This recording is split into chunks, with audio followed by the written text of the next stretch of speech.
Have you ever heard of the National Association of Intercollegiate Athletics, aka the NAIA, and wondered what it is?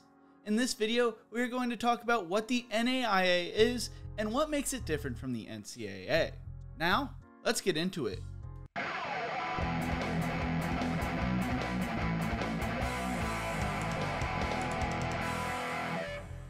A few months back, I released a video talking about the differences between Division I, Division II, and Division III football, which you guys enjoyed and still love today. In that video, I mentioned some of the other college football divisions, and y'all requested a video explaining what the NAIA is and what makes it different from the NCAA. According to their website, the NAIA is a governing body of small athletic programs that are dedicated to character-driven intercollegiate athletics. Since 1937, the NAIA has administered programs dedicated to championships in balance with their overall college educational experience. Each year, more than 77,000 NAIA student athletes have the opportunity to play college sports, earn over $800 million in scholarships, and compete for a chance to participate in 27 national championships. The idea of the NAIA began in 1937 during a basketball tournament that tipped off in Kansas City, now the headquarters of the NAIA. This basketball tournament is now the longest running event in college basketball. In 1940, the National Association of Intercollegiate Basketball, or the NAIB, was formed. In 1948, John Wooden's Indiana State brought the first African American student athlete to the NAIB tournament. In 1952, the NAIB became the NAIA, introducing men's championships in golf, tennis, and outdoor track and field, and the following year the NAIA became the first collegiate athletic association to invite historically black institutions into the membership. The NAIA Football National Championship would start in 1956 and is decided through a playoff system. In 1970, the NAIA decided to divide football into two divisions, Division I and Division II, with the championship game being played between both divisions up until 1997, when they decided to consolidate back to one division. The reason for the consolidation was because there was a narrowing gap between enrollment size and philosophies between the two divisions. Before I talk more about the football side of the NAIA, I want to talk a little more about history. In 1980, the NAIA became the first collegiate athletic association to sponsor both men's and women's championships by adding 9 women's championships. In 2007, they opened up their brand new headquarters in downtown Kansas City, and in 2014 they launched the NAIA Showcase, which is a sponsored recruiting event that allows prospective student athletes to connect with NAIA coaches, and in 2016 they added competitive cheer and dance, being the only national championship offered in that sport at the time, and in 2018 and 2019 they added men's volleyball and men's and women's bowling. As of now, the NAIA has 249 members, including members in British Columbia and the US Virgin Islands. Now that I've covered some of the history, let's talk about the football history itself. In 1956, Montana State St. Joseph's won the inaugural national championship. In 1957, Pittsburgh State beat Hilldale in what I could find was the first ever title game with a score of 27-26. Texas A&I, now known as Texas A&M Kingsville, has won the most NAIA championships with 7, while Carroll is the most successful NAIA school still playing in the NAIA with 6 national titles. In 2013, the NAIA renamed their trophy to the Tom Osborne National Championship due to Osborne being a former NAIA athlete and the success he had at Nebraska. The NAIA president spoke on the name change, saying, "The NAIA is excited to unveil the Tom Osborne National Championship trophy in honor of our most prominent former student athlete."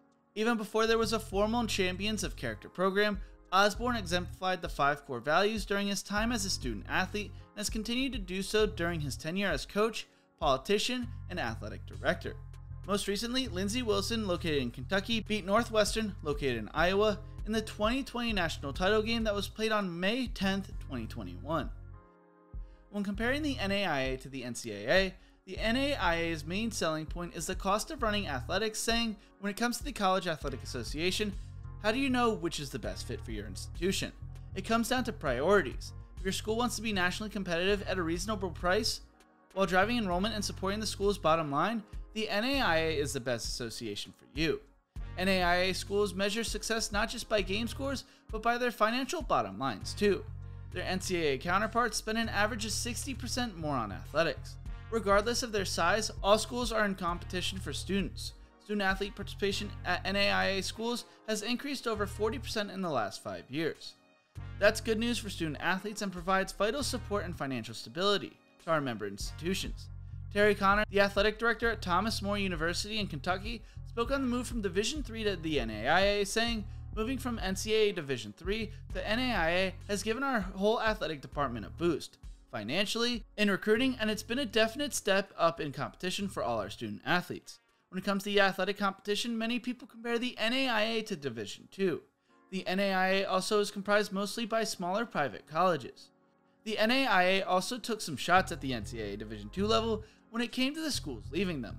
According to the NAIA website, schools spend an average of 27% more on athletics after moving.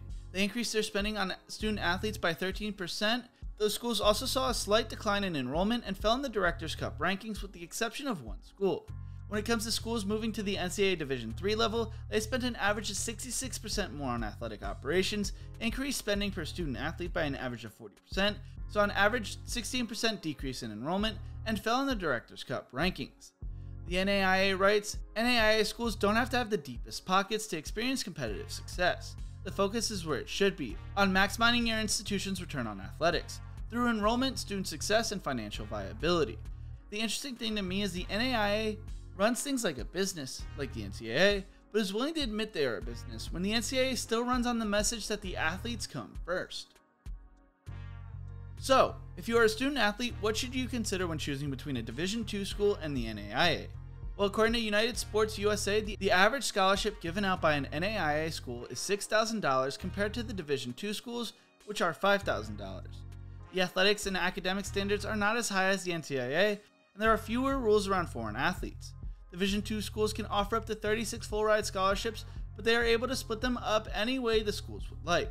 According to Verified Athletics, they play a 2018 playoff after an 11-game schedule, and the stadium sizes range anywhere from 5,000 seats to 15,000 seats. And the NAIA stadium sizes range anywhere from 500 seats to 10,000 seats. Along with that, the NAIA passed their name, image, and likeness bill in October of 2020, almost a year before the NCAA. But what do you think about the NAIA? Let me know in the comment section below.